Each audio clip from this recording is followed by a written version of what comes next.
잠깐 기도하고 말씀 보겠습니다. 거룩하신 아버지 하나님, 오늘도 감사합니다. 하나님께서 세상 가운데 성별해 주시고 이렇게 말씀으로 불러주신 귀한 생명들이 오늘도 우리 신앙의 선조들을 통하여 지금 이 순간 하나님께서 우리에게 말씀하시는 그 말씀을 깨닫고자 이 자리에 모였습니다. 아버지 하나님, 믿음의 조상들의 기록을 통하여 오늘날 우리 모습을 비춰보게 하시고 우리의 부족과 허물을 용서해 주시고 채워주셔서 우리도 신앙 선조들처럼 하나님을 기쁘시게 하는 그런 삶으로 살아갈 수 있도록 하나님 붙들어 주시옵소서. 감사드리며 예수님 이름으로 기도합니다. 아멘. 오늘은 창세기 22장부터 28장까지 보도록 하겠습니다. 여기에서는요, 성경에서 왜 하나님께서는 아브라함을 우리의 그 믿음의 조상이라고 말씀하셨는지, 그 아브라함의 그 믿음의 그 모습들이 생생하게 기록되어 있는 그런 그 말씀들이 되겠습니다. 오늘은 첫째로 22장 말씀을 통해서 하나님께서는 유일한 상속자인 아들을 번제로 바치라는 그 하나님의 명령이 아브라함에게 떨어집니다. 그랬을 때 그 하나님의 명령에 대해서 아브라함은 어떤 반응을 보였는지 성경은 왜 여기서 보면은요, 여러 가지 이렇게 이제 동사를 쓰고 계시거든요. 그래서 자기 자식을 번제로 드리라는 그 하나님의 명령 앞에 아브라함이 어떤 순종의 모습을 보였는지 성경에서는 어떤 동사, 어떤 단어를 사용해서 아브라함의 모습을 이렇게 그리고 있는지 이것을 우리가 샅샅이 한번 살펴보시게요. 여기서 우리가 살펴볼 것은 아브라함에게 있어서 하나님은 도대체 어떤 존재였을까? 하나님의 명령을 순종하기 위해서는 자기 자식을 포기해야 되는 그런 상황이었거든요. 우리가 이런 모습을 통해서 아브라함에게 있어서 하나님은 어떤 존재였을까? 여기다 초점 맞추고 말씀을 살펴보도록 하겠습니다. 미리 결론을 말씀드리면은 아브라함에게 있어서 하나님은요, 자기 생명보다도 자기가 가지고 있는 소유보다도 그 다음에 자기 자식보다도 더 우선하는 그야말로 절대적인 존재였거든요. 그래서 이런 모습들이 여기 생생히 드러나 있습니다. 22장 1절에 보니까는 그 일 후에 하나님이 아브라함을 시험하시려고 그를 부르시되 아브라함아 하시니 그가 이르되 내가 여기 있나이다. 우선 여기에서요, 시험, 하나님께서 아브라함을 시험하신다고 그러는데 우리가 이 말씀을 볼 때 혹시라도요, 야고보서 1장 13절에 이런 말씀이 있습니다. 야고보서 1장 13절 말씀에 사람이 시험을 받을 때에 내가 하나님께 시험을 받는다 하지 말지니 하나님은 악에게 시험을 받지도 아니하시고 친히 아무도 시험하지 아니하시느니라. 그래서 우리가 한글로 번역되어 있는, 그래서 하나님께서는 그 어느 누구도 시험하지 않는다 했는데 왜 창세기 22장 1절에서는 하나님께서는 아브라함을 시험하시려고 이렇게 됐을까? 근데 우리가 성경에 나타나 있는 이 시험하다는 동사를 볼 때요, 그 동사의 주체가 누군가를 봐야 되거든요. 그래서 이 시험하다는 이 단어는 두 가지로 해석이 됩니다. 첫째는 바로 뭐냐면은 그 시험하는 주체가 하나님일 때, 또는 하나님이 허용하시는 그런 시험일 때는 이 시험이라는 단어를 어떻게 보냐면은 신앙 성장을 위해서, 영적 성장을 위해서 하나님이 행하시는 영적인 훈련, 그 다음에 영적인 연단의 의미로 이렇게 살피고요. 그러나 그 시험의 주체가 악한 사단이 인간으로 하여금 죄를 범하게 하려고 그때 꼬드길 때, 이때는 이 시험이라는 단어를 실은 유혹이라고 이렇게 번역을 해줘야 됩니다. 그래서 야고보서 1장 13절에 나와 있는 사람이 시험 받을 때에 이 단어는 실은 캐토릭과 우리 개신교와 함께 공동 번역한 그 성경에서는 원어 뜻에 맞도록 어떻게 번역이 됐냐면은 사람이 시험을 받을 때, 이 말은 여기 시험을 유혹으로 해석을 합니다. 그래서 사람이 유혹을 당할 때 내가 하나님께 시험을 받는다 하지 말지니 내가 하나님께 유혹을 당한다, 또는 하나님 나를 유혹하고 계신다라고 그렇게 하지 말지니 하나님은 악에게 유혹을 받지도 않으실 뿐더러 친히 어떤 누구도 하나님은 악을 행하도록 유혹하시지 않는다. 그래서 실은 야고보서 1장 13절 말씀은 여기서 시험한다는 것은 유혹을 받는다 또는 유혹을 당한다 이렇게 해석을 해줘야 우리가 이제 오해를 덜 할 수가 있는데, 그래서 야고보서 말씀과 창세기 22장 1절 말씀을 우리가 하나님은 도대체 시험하시지 않는데 왜 여기에서는 하나님은 아브라함을 시험하시려고, 그래서 한글로 번역이 되어 있어 그러지 실은 이 단어 자체는 두 가지로 해석이 된다는 거예요. 그래서 여기에서는 창세기 21장에서는 하나님이 시험하신데 이것은 아브라함의 영적 성장 또는 영적인 상태를 시험해 보시기 위해서, 그것을 점검해 보시기 위해서 여기에서는 연단 또는 훈련을 시키신다, 이렇게 보면 되겠어요. 그래서 그 일로 하나님이 아브라함을 시험하시려고 그를 부르시되 아브라함 하시니 그가 이르되 내가 여기 있나이다. 창세기 22장 말씀에 여호와께서 이르시되 내 아들 내 사랑하는 독자 이삭을 데리고 모리아 땅으로 가서 내가 네게 일러준 한 산 거기서 그를 번제로 드리라. 우리는 잘 알다시피 번제라는 것은 하나님께 바치는 이 제물을 불로 태워서 바치는 이 제사법을 말하거든요. 그래서 이 말씀은 아들을 태워서 하나님께 바치라는 것이거든요. 이것은 우리가 글로 읽어서 그렇지 실은 청천벽력 같은, 사람으로서는 이것은 제대로 이해할 수도 없는 그런 명령입니다. 사람이란 도저히 상상 자체도 할 수 없는 끔찍한 명령이었는데, 그런데 아브라함은 어떤 반응을 보일까요? 보니까는 22장 2절 바로 22장 3절 말씀에 아브라함이 아침에 일찍 일어나 나귀의 안장을 지우고 두 종과 그의 아들 이삭을 데리고, 그래서 여기서 왜 성경에서는 아침에 일찍 일어났다는 이 단어를 꼬박꼬박 날려냈을까요? 아브라함은 전혀 망설임 없는 그런 태도를 보입니다. 여기서는 이 명령을 받고 아브라함이 어떤 마음의 고성, 얼마나 번민했는가, 이것은 성경에 나타나지 않습니다. 단지 나타나 있는 것은 아침에 일찍 일어났다.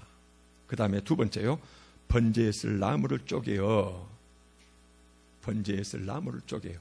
나무를 쪼갤 때 아브라함은 뭔 생각을 했을까요?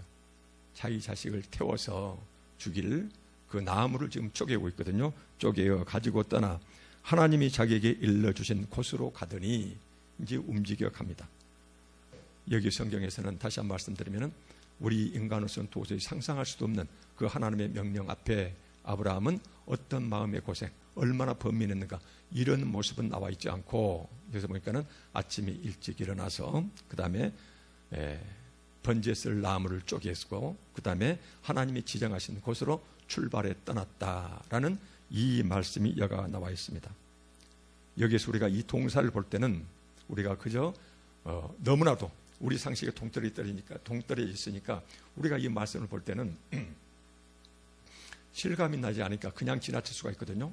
근데 다시 한번 말씀드리면은 아브라함에게 있어서 하나님은 어떤 존재였는가, 이것을 우리가 여기서 생생히 깨닫기 위해서는 아브라함이 하는 이 동사 하나하나는 바로 뭐냐면은 자기 아들을 희생제물을 삼고자 한 그 상황을 염두에 둔 활동 또는 동작이었다는 것이거든요. 자기 아들을 희생제물로 삼는 것을, 그 상황을 염두에 둔 아브라함의 여기서 행태가 나오는데, 아침에 일찍 일어났다, 번제에 쓸 나무를 쪼갰다, 그리고는 자기 종들과 함께 하나님이 자기에게 일러주신 그곳으로 떠나갔다라는 이 말씀이 나옵니다. 22장 6절에 보니까는 아브라함이 이에 번제나무를 가져다가 그의 아들 이삭에게 지우고 자기는 불과 칼을 손에 들고 두 사람이 동행하더니, 22장 9절에 하나님이 그에게 일러주신 곳에 이른지라 이에 아브라함이 그곳에 제단을 쌓고 나무를 버려놓고 그의 아들 이삭을 결박하여 제단 나무 위에 놓고 10절에 손을 내밀어 칼을 잡고 그 아들을 잡으려 하니.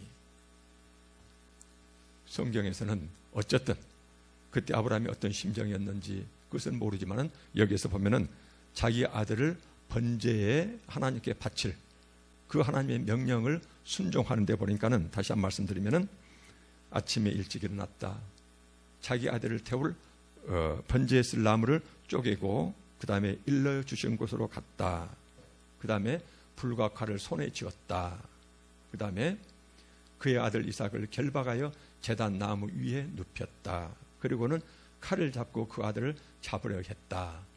담담하니, 어찌 보면은 지나칠 정도로 담담하니 여기서 이 말씀들이 계속 나열되고 있어요. 이 글을 보면서요, 저는 이제 느껴지는 것이 도대체 아브라함에게 하나님은 어떤 존재였을까? 이삭은 자신의 가업을 이어받을 유일한 혈통이었거든요. 더구나 자기 자식이었어요. 그런데 하나님의 명령이 떨어지자 아침에 일찍 일어났다. 번제에 쓸 나무를 쪼갰다. 그 다음에 일러주신 곳으로 갔다. 그의 아들 이삭을 결박해서 나무 위에 눕혔다. 그 다음에 칼을 잡고 그 아들을 잡으려 했다. 성경에서는요, 그야말로 담담하니 이것을 차근차근 그 동작 하나하나를 계속 나열해놓고 계세요. 그래서는 보면은 정말로 우리가 끔찍해서 도저히 실감나지 않은 이 단어를 하나하나 꼭꼭 집어가지고 계속 쭉 나열하고 있거든요. 이것을 성경에서는 바로 뭐라고 말씀하시냐면은 히브리서에서는 믿음의 행동이었다라고 말씀하십니다. 믿음의 행동이었다. 히브리서 11장 17절에 보니까는 히브리서 11장 17절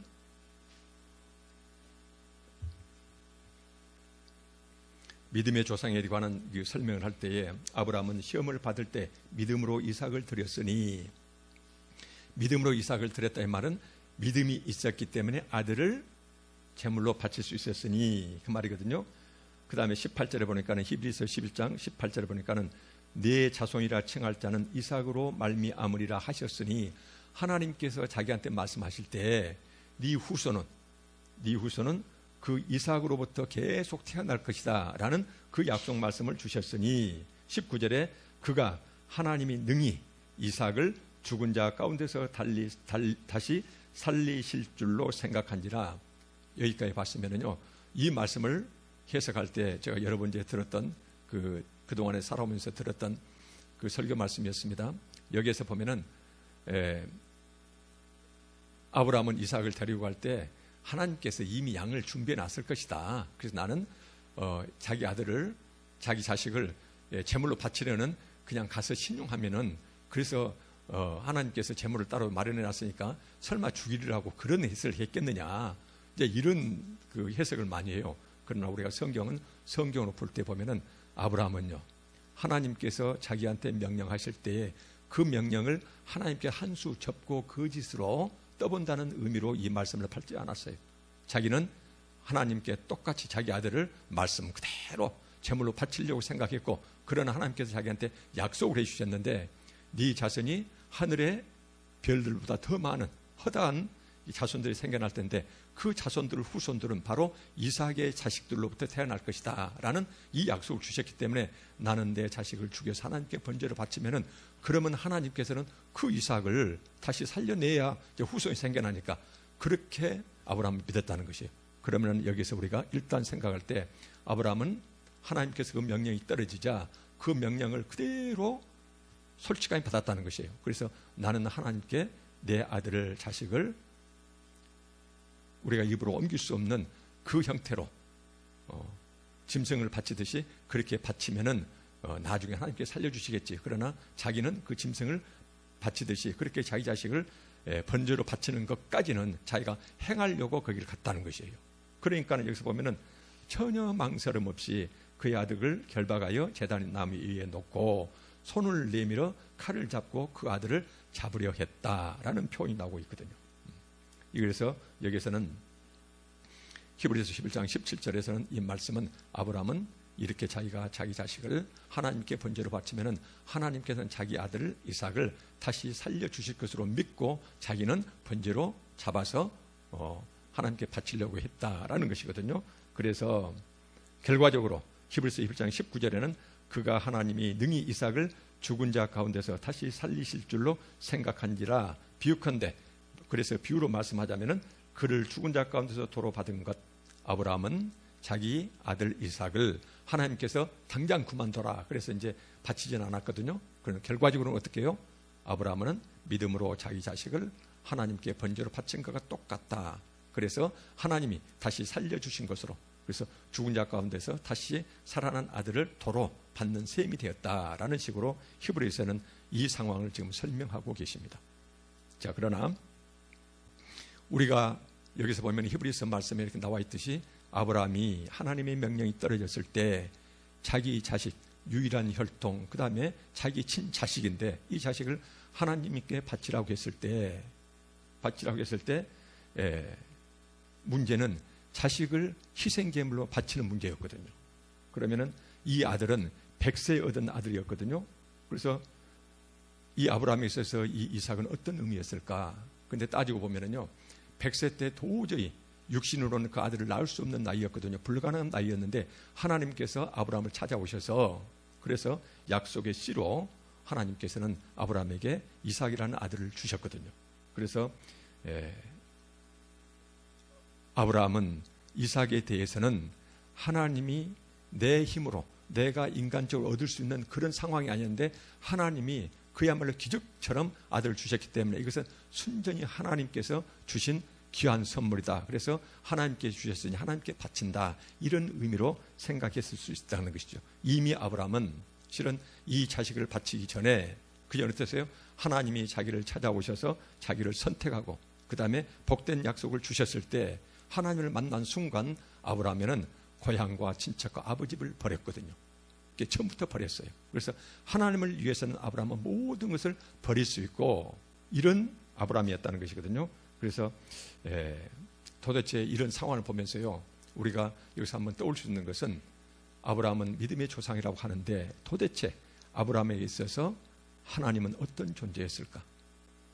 고향과 친척과 아버지를 단숨에 버리고 떠날 수 있는 그 하나님, 그 다음에 자기의 친자식을 그렇게 도저히 자기 힘으로는 인간적으로 얻을 수 없는 아들이었기 때문에 하나님께서 순전히 하나님께 주신 귀한 생명 아들이었지만은 하나님께 그 아들을 바치라고 했을 때 아무런 거리낌 없이 성경에 나타나는 것을 보면은 이 아들을 담담히 바칠 수 있는 그런 관계인 이 하나님은 아브라함에게 어떤 존재였을까?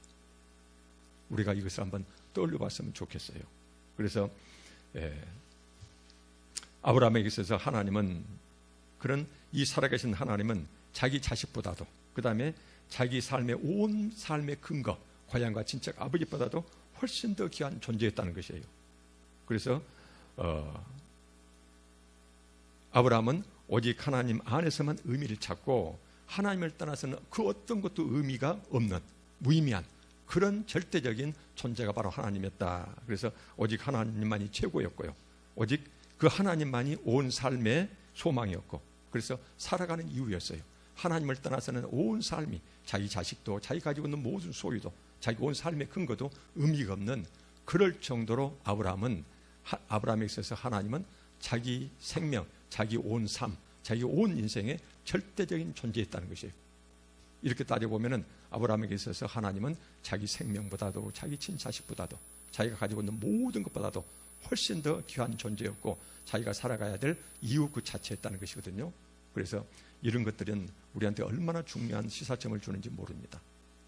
바로 우리가 세상 살아갈 때 하나님 찾아가고 하나님을 부를 때 혹시라도 하나님 손에 쥐어진 그 선물 때문에 하나님을 도움 삼고 하나님의 도움을 받아서 내가 무엇인가 세상 것 이루고자 하는 그런 것 때문에 하나님을 찾는 자보다는 아브라함에게 있어서는 그 모든 것이요, 자기 생명, 자기 온 삶의 근거, 그 다음에 자기 친자식보다도 하나님은 더 귀한 절대적인 존재였다. 이것이 여기서 담담히 아마 성경에서는 이런 것을 우리로 하여금 믿음의 조상 아브라함이 가지고 있던 믿음이 어떤 믿음이었는가 이것을 우리한테 가르쳐 주시기 위해서 여기에서 아침에 일찍 일어났다, 번제슬 나무를 쪼갰다, 그리고 하나님께서 일러주신 그곳으로 떠났다, 그리고는 불과 칼을 손에 쥐었다, 그리고 그 아들을 이삭을 결박해서 제단 나무 위에 눕혀놓고 칼을 잡고 그 아들을 잡으려 했다라는 이 담담하니 이 낱말을 계속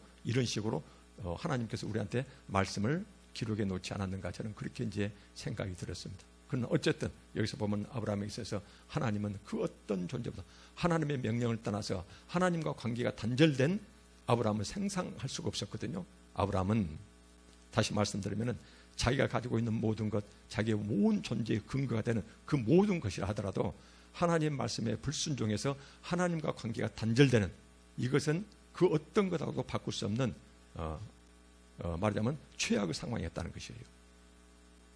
아브라함에게 있어서 하나님은 절대적인 존재의 그 자체였습니다. 자기 생명보다도 자기 온 삶의 근거보다도 심지어 자기 친자식보다도 하나님이 더 절대적인 온 삶의 근거였다. 이것을 여기서는 우리한테 말씀해 주고 계십니다. 우리가 이런 심정을 욥에서 찾아볼 수가 있거든요. 욥에게서요. 욥기 1장 20절에 이런 말씀이 있습니다. 욥이 일어나 겉옷을 찢고 머리털을 밀고 땅에 엎드려 예비하며 이르되 내가 모태에서 알몸으로 나 싸운즉 또한 알몸이 그리로 돌아가올지라. 이것을 쉽게 풀었으면요, 여기서 이제 욥이 하나님이 주셨던 모든 것을 하나님이 한순간에 걷어가 버렸거든요. 그래서 보면은 욥기 1장 20절에 다시 한번 말씀드릴게요. 욥이 일어나 겉옷을 찢고 머리털을 밀고 땅에 엎드려 예비하며 이르되 내가 모태에서 알몸으로 나와 싸운즉 또한 알몸이 그리로 돌아가올지라. 벌거벗고 세상에 태어난 몸 알몸으로 돌아가리라. 지금 이 고백을 하고 있는 욥은 어떤 상태였어요? 주신 이도 여호와시오 거두신 이도 여호와시니. 주시고 나서 거두하신 것이 바로 뭐였습니까? 모든 재산이었어요. 양이 7,000마리였습니다. 낙타가 3,000마리였습니다. 소가 1,000마리였거든요. 암나귀가 500마리였어요. 그래서 동양 최대의 갑부가 그 많은 재산이 한순간에 전부 다 날아갔어요. 그 다음에 아들이 7이었고 딸이 3이었어요. 그 자식이 한순간에 자기 눈앞에서 사라졌습니다. 그것을 잃고 나서 욥이 하나님 앞에 욥이 일어나 겉옷을 찢고 슬픔의 표현입니다. 그 다음에 머리털을 밀고 땅에 엎드려 여호와 하나님께 예배드리며, 그 여호와 하나님께요, 자기 전 재산과 자기의 그 친자식들을 모두 거둬가신 그 하나님께 예배드리면서 내가 이 세상에 태어날 때 알몸으로 나왔습니다.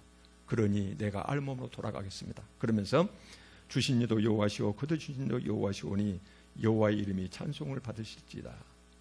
여호와 하나님께 찬송을 드리는 이 말씀이 나와요. 그래서는 이 말씀을 보면서 어쩌면은 아브라함이 자기 친자식을 바치려고 했을 때 그 심정이 의인 욥 그 심정과 똑같지 않았을까, 그런 생각이 듭니다. 욥은 모든 것, 자기 모든 것을 다 거둬가신 하나님을, 그 모든 것이 하나님께로 왔기 때문에 하나님의 것이 거둬가신들 내가 하나님께 감히, 그러면서 그 하나님께 엎드려 예배드리며 여호와 하나님을 찬양했다는 것이거든요. 도대체 욥과 아브라함에게 있어서 하나님은 어떤 존재였을까? 저는 이 말씀을 보면서요, 역으로 이렇게 전지전능하신 하나님, 우주 만물을 창조하신 그 하나님하고 이렇게 깊은 관계를 맺고 있는, 그래서 이 세상의 소유 어떤 것, 소유물보다도 훨씬 더 깊고 깊은 하나님과 관계를 맺고 있는 욥과 아브라함은 얼마나 행복했을까? 그 하나님 안에서.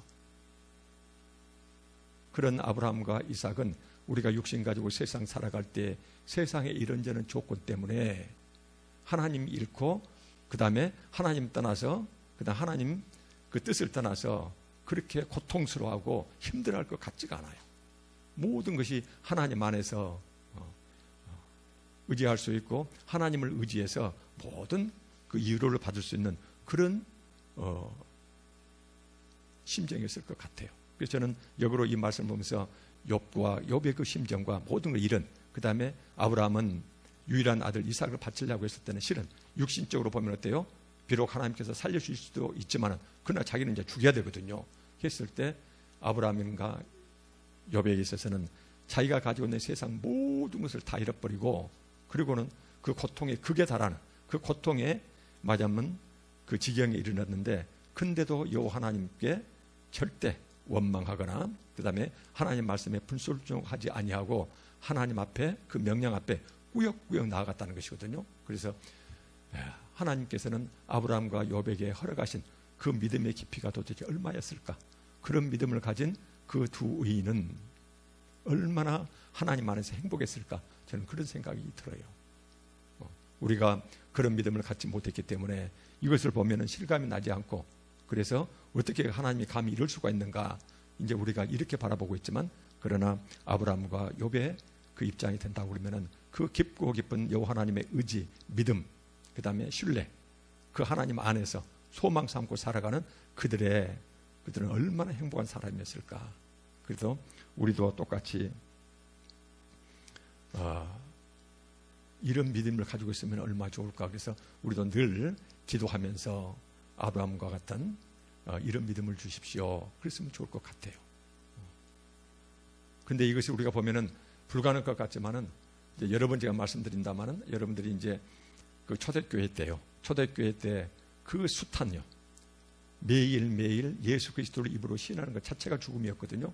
그래서 그때 당시에 얼마나 많은 사람들이 죽어나왔는데 그때 당시에 역사적 기술을 보면은요. 기록된 걸 보고 있으면은 요즘 운전하다가 중간중간에 교통 순경한테 딱지 뜯기시지 그렇게 숱한 사람들이 길거리에서 오다가다 전부 다 일상사였어요. 죽어가는 사람들이. 그런 사람들이 똑같았거든요. 자기 생명보다도 모든 것보다도 자기가 가지고 있는 모든 재산, 자기 가족이 함께 죽어가는 그런 상황에서도 예수 그리스도를 붙들고 신앙 지켰던 사람들이 실은 부지기수였어요. 오늘날 우리가 믿기 편하고 믿음 자체가 크나큰 장애물이 없는 우리 이런 세대 속에서는 이런 말씀을 볼 때 현재 우리의 시각 속에서 우리의 감정 속에서 이런 말씀을 우리가 볼 것이 아니라 그때 아주 힘들고 어려웠을 때 그때 당시에 예수 그리스도를 붙들고 요 하나님 신앙 지킨다는 것이 얼마나 힘들었을까. 그런데 그 사람들은 꾸역꾸역 자기 생명, 재산, 온 가족을 다 바치면서도 요 하나님을 배신하지 않았거든요. 그런 사람들이 바로 오늘 아브라함과 욥과 같은 그런 신앙을 가진 사람들이었겠죠. 다 바쳐도 그래도 요 하나님 안에서 이렇게 순결을 지켰던 이런 사람들이요. 여기서는 욥의 말씀 중에서 보면은 내가 벌거벗고 세상에 나와 싸운즉 이제 알몸으로 돌아가겠습니다. 모든 걸 다 잃었을 때 그 욥의 고백이 그 얼마나 우리가 쉽게 글자로 해석할 것이 아니라 그 욥의 입장에서 우리가 생각해 본다면은 도대체 욥이 가지고 있는 그 신앙의 깊이라는 것은 얼마나 깊었을까 그런 생각이 듭니다. 그렇습니다. 이제 우리가 방금 봤듯이 아브라함에게 있어서 하나님은 최고 소망이었고 그 다음에 하나님과 관계가 단절된다면은 그것은 자기가 가지고 있는 이 세상 그 어떤 것도 아무런 의미가 없는 오로지 하나님 안에서만 모든 것이 의미를 갖는 이런 진실된 그 다음에 깊고 깊은 믿음의 소유자였다. 그래서 성경에서는 아브라함을 믿음의 조상이라고 이렇게 말씀하십니다. 이렇게 이제 믿음의 시험을 통과한 아브라함에게 하나님이 나타나시죠. 그래서 창세기 22장 11절을 보니까는 여호와의 사자가 하늘에서부터 그를 불러 이르시되 아브라함아 아브라함아 하시는지라 아브라함이 이르되 내가 여기 있나이다 하매 사자가 이르시되 그 아이에게 네 손을 대지 말라 그에게 아무 일도 하지 말라 내가 내 아들 내 독자까지도 꼭꼭 집어요. 아들에다가 또 오려 내 독자까지도 내게 아끼지 아니하였으니 내가 이제야 내가 하나님을 경외하는 줄을 아노라. 창세기 22장 아브라함의 케이스에서는요 여호와 하나님을 경외한다는 의미 자체를 어떻게 개념 정의하고 있냐면은 여기서는 내 아들 내 독자까지도 하나님께 아끼지 아니하고 여호와 하나님의 말씀에 순종하는 이 삶 자체를 이것이 여호와 하나님을 경외하는 삶이라고 여기서는 규정 짓고 있습니다. 본 말씀에서는 그렇게 하고 있습니다. 그래서 이제 첫째로 아브라함에 있어서 하나님은 어떤 존재였을까? 그래서 우리가 여기서 요즘 우리의 세상 상식으로 보면은 도저히 상상할 수 없는 끔찍한 소재라 우리가 이것을 끔찍하게 바라볼 것이 아니라 이 소재 속에서 하나님이 우리한테 지금 말씀해 오시는 것은 너희들이 믿음의 조상 아브라함은 이런 정도의 믿음 수준을 가지고 있었다라는 것을 오늘날 우리한테 말씀해 주고 계신다. 우리가 이렇게 이제 봐야 되겠죠. 둘째, 이 믿음의 조상 아브라함에게 있어서는 여호와 하나님께서 자기에게 지정해 주신 삶의 경계를 절대 벗어나지 않으려는 그런 철저한 순종의 자세가 나타나 있는 그런 또 성경 구절이 있어요. 다시 한번 말씀드리면 하나님께서는 아브라함을 찾아오셔서 그래서 선택하신 다음에 약속을 주신 다음에 사명을 주시는데 그 사명의 근거지가 바로 가나안 땅이었거든요. 그래서 내 고향 친척 아비 집을 떠나가거라. 그래서 떠나서 가야 할 곳이 가나안 땅이었어요. 이게 하나님께서 약속해 주신 땅이었거든요. 근데 그 하나님께서 약속해 주신 그 땅을 벗어나지 아니하려는 아브라함의 진지한 노력이 이것이 얼마나 아브라함이 그 하나님의 명령을 깊게 받아들였는가 이게 이제 창세기 24장에 나타나 있습니다. 그게 바로 뭐예요? 자기 아들 이삭의 신부감을 선택할 때 그때 아브라함이 자기 종에게 했던 말씀들을 성경에서는 꼬박꼬박 또해서 기록해 놓고 있어요. 24장 3절에 보니까는 내가 너에게 하늘의 하나님 땅의 하나님이신 여호와를 가르쳐 맹세하게 하노니 24장 3절을 볼까요? 너는 내가 거주하는 이 지방 가나안 족속의 딸 중에서 내 아들을 위하여 아내를 택하지 말고 아들 이삭의 신부감을 선택하는 데 있어서, 그때 이제 아브라함이 종에게 주는 명령입니다. 24장 4절에 내 고향 내 족속에게로 가서 내 아들 이삭을 위하여 아내를 택하라. 5절에 종이 이르되 여자가 나를 따라 이 땅으로 오려고 하지 아니하거든 내가 주인의 아들을 주인이 나오신 땅 주인님의 옛 고향으로 인도하여 돌아가리까. 이 말씀이 뭔 말입니까? 너는 가서 가나안 여인들에게서 절대로 혈통을 섞지 않으려고 하거든요. 그래서는 여기서는 이제 아브라함은 자기 혈족 중에서 자기 며느리를 지금 선택하려고 그래요. 이렇게 종을 통해서 가서 내 고향에 가서 이제 자기 친척, 동생이거든요. 친척 그 가문에 가서 내 며느리감을 선택해서 이리 데려오너라. 그러니까 종이 하는 말이, 그 며느리감이 만약 나를 안 따라오면 어떻게 합니까? 그때는 신랑 되는 주인님 아들 이삭을 데리고 가서 그 주인님 땅에 가서 그래서 신랑이 그 신부를 데려오도록 그렇게 할까요? 이제 24장 5절 말씀이거든요. 그랬더니 24장 6절에 했대요. 아브라함이 그에게 이르되 내 아들을 그리로 데리고 돌아가지 아니하도록 하라. 내 아들을 그쪽으로 데려가지 말라는 것이요. 잠깐 다녀오는 것이에요. 만일 여자가 너를 따라오려고 하지 아니하면 나의 이 맹세가 너와 상관이 없나니 오직, 이 말은 뭐예요? 어떤 일이 있어도 내 아들을 데리고 그리로 가지 말지니라. 무슨 일이 있어도 너는 아들을 내가 떠났던 내 고향으로 절대로 데려가지 말라는 것이거든요. 이 말씀하고 계세요. 자, 24장 3절부터 8절까지 하나님께서는 왜 이 말씀을 하필, 어찌 보면 단순할 수가 있는 건데, 이삭의 며느리감을 선택할 때에 자기 아들이 자기가 떠나온 옛날 그 고향 땅에 발 딛는 것을 성경에서는 아브라함이 절대로 손살을 치면서 설령 며느리감을 데려오지 못한 한이 있더라도 절대로 내 아들을 그리로 데려가지 말라. 그 땅을 다시 밟지 못하도록 하라. 이런 말씀을 성경에서는 기록해 놓고 있을까요? 상세히 기록해 놓고 있거든요. 하나님께서는 아브라함으로 하여금 떠나게 하신 그 우상들이 우글거리는 그 땅이요, 우상 숭배의 땅에 다시는 발을 들여놓지 않으려는 아브라함의 결단과 순종을 성경은 지금 샅샅이 풀어서 오늘 우리에게 전하고 계신다. 저는 그렇게 보고 있어요. 하나님께서는 아브라함에게 네 고향을 떠나서 내가 지시할 땅으로 가라라고 했는데, 아브라함은 그 하나님의 명령을 들은 다음에 혹시라도 그 떠나오라는 자기의 고향을, 며느리를 선택하기 위해서 자기 자식이 그 땅 밟는 것 자체를 절대로 허용하지 않는다는 것이거든요. 그래서 왜 이 말씀을 다시 한번 말씀드리면은 성경에서는 이렇게 아주 낱낱이 아주 상세히 풀어서 설명해 놓고 계실까?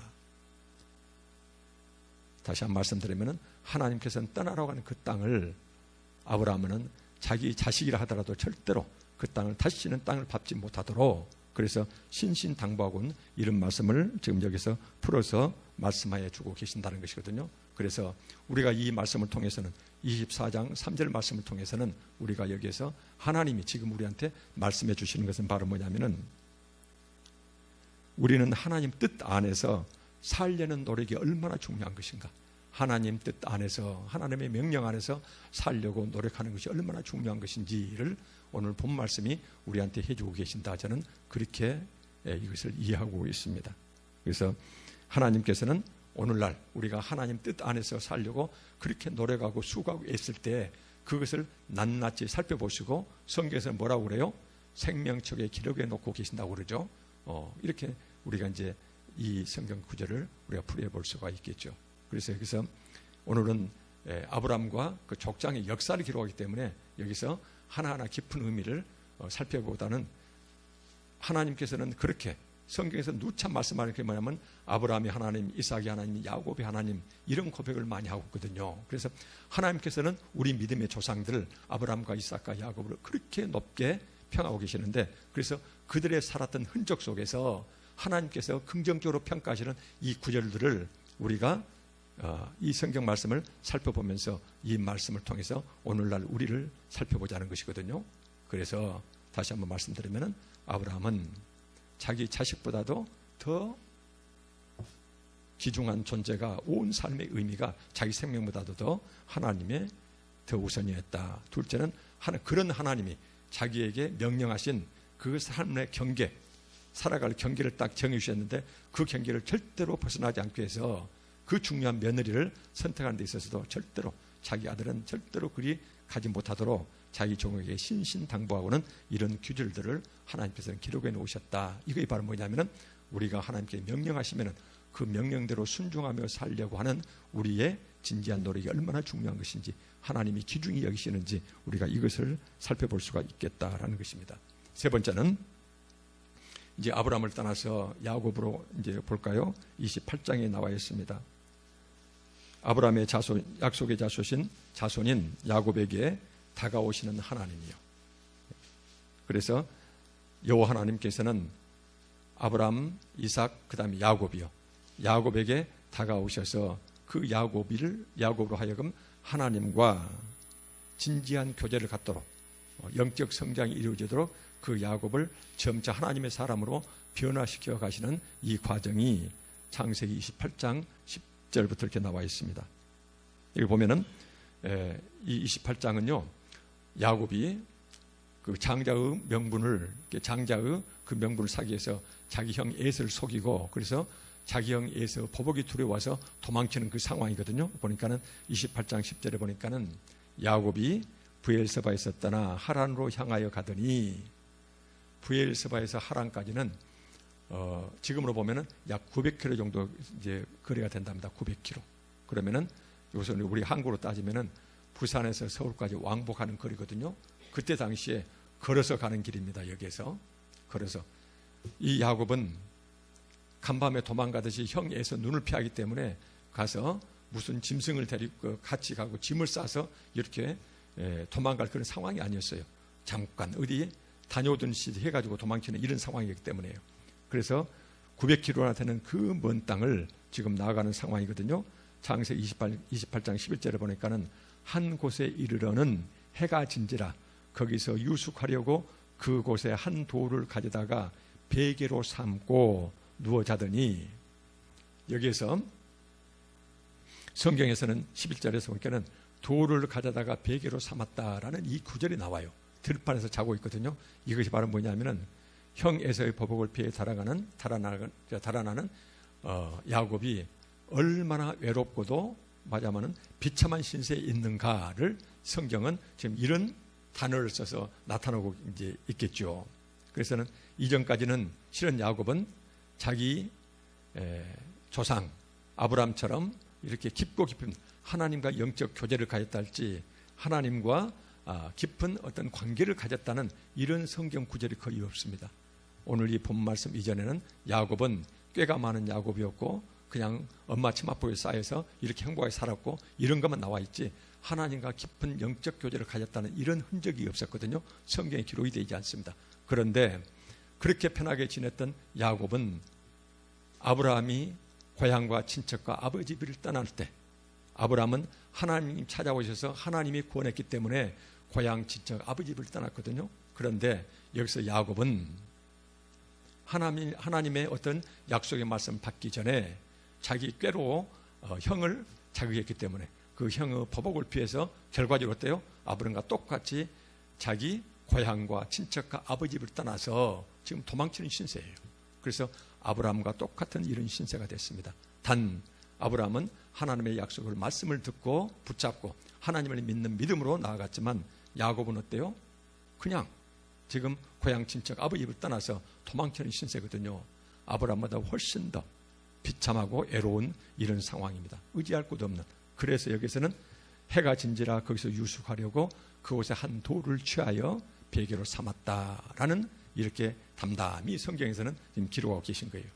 이렇게 이제 야곱이 비참하고 애롭게 도망치는 이런 신세, 이런 위기를 맞고 있는데 그 고난 앞에서 이렇게 애롭고 쓸쓸한 도망자 신세가 되어 있는데 이제 그 말씀이죠. 그래서 이런 상태일 때 하나님께서는 이 야곱을 찾아오세요. 다시 한 번 말씀드리면 애롭고 쓸쓸한 고난의 길에 요 하나님께서 그 야곱을 찾아오신다는 것이거든요. 28장 12절에 보니까는 꿈에 본즉 꿈에 나타납니다. 사닥다리가 땅 위에 서 있는데 그 꼭대기가 하늘에 닿았고 또 본즉 하나님의 사자들이 그 위에서 오르락내리락 하고 13절에 그 하나님께서 야곱에게 이르신 말씀입니다. 15절에 보니까는 내가 너와 함께 있어 내가 너와 함께 있어 내가 어디로 가든지 너를 지키며 너를 이끌어 이 땅으로 돌아오게 할지라 내가 네게 허락한 것을 다 이루기까지 너를 떠나지 아니하리라 하신지라. 아브라함에게는 먼저 하나님께 찾아오셔서 고향 친척 아버지 집을 떠나겠지만 야곱은 그런저런 약속도 못 받고 고향 친척 아버지 집을 떠나고 있는 이 야곱에게 여기서는 약속의 씨였거든요. 아브라함의 자손이었거든요. 아브라함에게 하나님께서 약속을 해주셨거든요. 반드시 내 자손은 보호하겠다는. 그래서 이 애롭고 쓸쓸한 야곱에게 하나님은 찾아와서 약속을 하십니다. 그 약속이 바로 뭐예요? 내가 너와 함께 있겠다. 두 번째, 내가 너를 지키겠다. 그 다음에 내가 너를 지켜서 다시 이 땅으로 돌아오게 하겠다. 회복시켜 주시겠다. 그러면서 이것이 다 이루어지기 전까지는, 이루어질 때는 내가 반드시 너를 떠나지 아니하고 너를 지킬 것이다. 동행할 것이다. 이 약속을 지금 주고 계세요. 그래서 28장 16절에 보니까는 야곱이 잠이 깨어 이르되 여호와께서 과연 여기 계시거늘 내가 알지 못하였다 라고 이렇게 이 고백을 합니다. 그래서는 하나님께서는요, 이 말씀에 보니까는 하나님은 구약의 백성을 선택하신 다음 어느 누구도 예의가 없이 그 백성들이 가는 길 앞에서 미리 가시면서 구름 기둥과 불 기둥으로 그들을 보호하시고 그들을 이끄시면서 그 다음에 그들을 인도하시면서 그들의 필요를 낱낱이 채워주셨거든요. 그런 하나님이세요. 신약의 우리도 똑같습니다. 신약의 하나님 백성은 우리도 똑같이 하나님께서 어때요? 이 백성과 똑같이 하나님께서는 우리를 보호하시고 우리가 가는 길에서 우리와 함께 동행하시면서 우리를 지켜 보호하신다는 것이거든요. 그 말씀이 바로 뭐였어요? 우리가 전에 이 앞전에 봤던 그 하나님께서 우리의 보호를 삼중으로, 우리의 구원을 삼중으로 보호하고 계신다. 그 말씀 드렸죠. 첫째, 하나님께서는 어때요? 로마서 말씀 보시면은 하나님께서는 우리가 하나님 믿는다고 이 세상 살아가지만 그러나 우리는 아직도 죄된 근성이 있고 제대로 변화되지 못해서 그래서 늘 우리가 갈지자걸음을 걷거든요. 그랬을 때 사탄이 우리를 보고 하나님한테 계속 고발할 때 하나님께서 어때요? 계속 괜찮다고 우리를 용서해 주고 계시는 그 여호와 하나님이요. 둘째, 우리 안에서 성령님께서는 우리를 위하여 친히 우리를 위하여 어때요? 깊이 탄식하시면서 우리를 편들어서 기도해 주시는 성령 하나님. 예수 그리스도는 어때요? 돌아가신 다음부터 하늘에 오르신 다음부터 계속 하나님 우편에서, 하나님 우편 자체가 어떤 의미라고 그랬습니까? 보호자요. 법정에서 피고자를, 죄 있는 자를 보호하기 위해서 서 있는 장소가 우편이라고 그랬어요. 그때 중동 지방 유대 땅에서 이제 그 문화에서는. 그래서 우리의 보호자, 우리의 변호사로서 전담 변호사로서 우리 주 예수 그리스도는 처음부터 끝까지 내가 태어나기 전부터 내가 최후 심판 때 하나님 앞에 불려갈 그 순간까지도 예수 그리스도는 항상 하나님 우편에서 날 위해서 하나님 우편에 항상 계시는 분이라는 것이거든요. 이렇게 하나님께서는 삼중으로 성부, 성자, 성령 하나님께서는 우리를 보호하고 계시고 그 다음에 우리의 구원을 위해서 계속 삼일째 하나님께서는 친히 간구하시고 말할 수 없는 탄식으로 기도해 주시고 우리를 변호해 주시고 보호해 주시고 최종 심판자, 지금 우주 만물을 창조하시고 간섭하고 계시는 그 하나님께서는 그렇게 사탄이 우리를 고소고발하고 낱낱이 우리 흠과 우리의 죄악을 하나님께 고자질해도 계속 우리 부족하지만 우리의 믿음을 보시고 그것을 계속 용서해 계시는 이런 보호 속에서 살아가고 있다. 이 표현이 바로 28장 15절에 나와 있는 것이에요. 그래서 구약의 백성이든 신약의 백성인 우리 교인들은 간에 하나님의 보호하심은 항상 우리 곁을 떠나지 못하고 깨나지 않는다는 것이거든요. 그래서 보면은 장세 28장 16절에 보니까는 야곱은 그것을 알지를 못했어요. 야곱은 알지 못했는데 나중에 자기를 찾아온 그 하나님을 뵙고 나서 여호와께서 과연 여기 계시거늘, 여기가 어딥니까? 이 고백했을 때 형 에서 보복이 두려워서 도망치고 있는, 고향과 친척 아버지 집을 떠나서 아무도 의지할 데 없는, 그래서 그 900km나 되는 그 머나먼 길에서 산중에서 혼자 잠을 자고 있는, 돌베개 잠을 자고 있는 그 비참하고 애로운 그 상황 속에서 내 옆 곁에 하나님이 동행하고 계시고 나와 함께 계셨는데 내가 도무지 알지 못했구나 라고 지금 야곱은 고백하고 있는 것이에요. 얼마나 힘이 됐을까요? 여기에서. 그래서 이후부터 야곱은요, 그 삼촌 라반의 집에서 살아갈 때 항상 요 하나님을 의지하면서 굳세게 버티고 살아가는 그런 모습이 쭉 나옵니다. 그래서 하나님께서는 당신이 한번 선택하신 백성은 반드시 우리 눈에, 우리가 믿음이 부족하고 내 육신의 눈으로는 보이지 않지만 영적인 눈으로 바라보면은, 그 다음에 하나님 말씀의 약속의 말씀에 보면은 하나님께서는 항상 보면은 내가 너와 함께 있고 너를 지키고, 그 다음에 반드시 하나님께서 약속해 주신 그 복으로 돌아오게 하겠다는 것, 이것이 이루어지기 전까지는 내가 절대로 너를 떠나지 않겠다라는 약속을 야곱을 통해서 말씀하고 계세요. 야곱과 우리를 하나님께서는 차별하시는 분이 아니세요. 구약의 백성과 신약의 백성을 차별하시는 분이 아니세요. 그래서 구약에서는 이렇게 표현하시는 그 하나님께서는 로마서 8장에서는 그렇게 성부, 성자 하나님께서, 성자 하나님께서 우리의 구원을 위해서 육신으로 살아갈 때 우리를 위해서 얼마나 삼위일체 하나님께서는 우리를 이 세상에 천하보다 귀한 단 한 생명인 우리 각자 한 사람을 위해서 그렇게 삼위일체 하나님께서는 삼중으로 우리를 보호하고 계신다라는 것을 성령 하나님께서는 바울 사도 입을 통해서 성경의 기록에 놓으셨고 그 말씀을 약속의 말씀으로 우리한테 전해 주셨거든요. 그래서 우리는 이 복 속에서 우리는 살아가고 있는 것이거든요. 그래서 이제 우리는 이제 이 출애굽기가, 창세기가 끝나면은요, 출애굽기요. 그 출애굽기 보면은 하나님께서는 약속하신 그 백성을 당신이 그 약속하신 그 복된 그 가나안 땅에 이를 때까지 얼마나 상세하고 세세히 보살피면서 자기 백성과 동행하시면서 그들을 인도해 가시는지 그 역사가 가장 임하자면은 세세히 드러나는 것이 출애굽기거든요. 그래서 우리가 나중에 출애굽기 강의할 때에 그때 구약 백성을 통해서 나타난 그 하나님의 보호하심과 인도하심이요, 그것이 얼마나 구체적이고 생생하고, 그 다음에 우리가 살아가는 이 세상에서 사소한 것 하나까지도 하나님께서 일일이 간섭하시고 보호하시는 것, 이것을 신약의 우리 백성들한테 똑같이 하나님께서는 그 복을 베풀고 계신다. 우리가 이런 말씀을 늘 상고할 때 우리가 이 세상에서 내가 가진 것 부족하고 그 다음에 미래를 생각하면 근심 걱정이 앞설 수가 있지만은, 그러나 이런 약속의 말씀을 우리가 바라볼 때 그 하나님은 졸지도 않으신 분이시거든요. 게으름도 피지 않는 하나님이시거든요. 그 하나님께서 우리를 끝까지 지켜 보호하시고 인도하신다.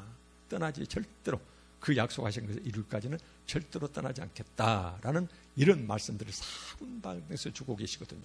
그래서 이런 말씀들이 우리가 이 세상 살아갈 때, 특히 오늘날처럼요, 한국 사회처럼 근심, 걱정, 불안이 많은 사이에서 우리에게 크나큰 위로가 되는 그런 말씀들입니다. 그래서 오늘도 똑같습니다.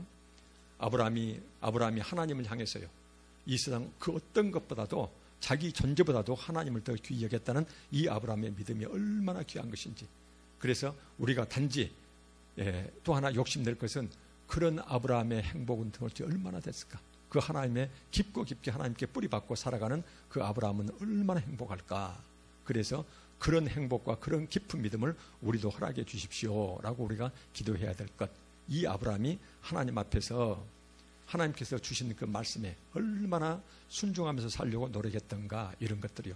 그 다음에 야곱은 한 번 약속의 백성이 된 야곱 같은 경우는 그 전에는 하나님과 깊고 깊은 영적 교제가 없다 하더라도, 그러나 그 고난 가운데서, 가장 힘들고 어려운 고난 가운데서 하나님께서는 반드시 당신이 선택한 백성 앞에 드러내 보이시고, 오늘날 우리는 어떻게 해요? 말씀을 통해서 우리한테 드러내 보이시겠죠. 그래서 말씀이 됐든지 전도가 됐든지 그 다음에 기도 중에 깨달음이 있든지 간에 하나님께서는 우리한테 다가오시고, 그 다음에 성경에 기록된 믿음의 조상들에게 주셨던 모든 이런 복된 약속이 바로 나에게 주신 복이라는 것이거든요. 그래서 이 복의 근원이 세상 것보다도 하나님 그 자체가 우리의 깊고 깊은 기쁨의 근원이 되는 그런 상태가 되면 얼마나 좋을까. 저는 이 말씀을 22절부터 28절까지 말씀을 보면서 그렇게 정리를 했습니다. 아브라함을 살펴보시고 힘들고 어려운 야곱이 살아갈 때에 그 고난 가운데 찾아오신 그 하나님이 야곱에게 이렇게 약속을 주셨을 때 야곱이 이 약속, 하나님을 뵙고 이 약속을 받았을 때 이후에 야곱이 얼마나 튼실하게 자기 삶을 개척해 갔는가 우리가 이제 살펴볼 수가 있습니다. 하나님이 찾아오심, 하나님의 약속이 우리 육신의 생명 가운데서 얼마나 큰 힘이 되는지, 그래서 오직 강하고 극히 담대할 수 있는지, 그래서 이런 믿음 조상들의 이런 믿음의 흔적들이 바로 우리의 이런 믿음이 될 수 있도록 그렇게 기도하시는 우리 모두, 간절히 바라는 우리 모두가 되기를 간절히 소망합니다. 기도하고 말씀 마치도록 하겠습니다. 아버지 하나님, 성경에 나타난 신앙의 선조들의 역사를 통해서 오늘 지금 이 자리에 있는 우리에게 말씀하시는 그 하나님의 말씀의 뜻을 알게 하옵소서. 아브라함을 본받아 부족하지만 하나님이 기뻐하시며 정해주신 그 말씀의 경계 안에서 살아가길 원합니다. 우리의 최고 소망과 기쁨이 하나님이 주신 선물보다도 하나님 그 자체가 되게 하여 주시옵소서. 예수 그리스도 이름으로 기도합니다. 아멘.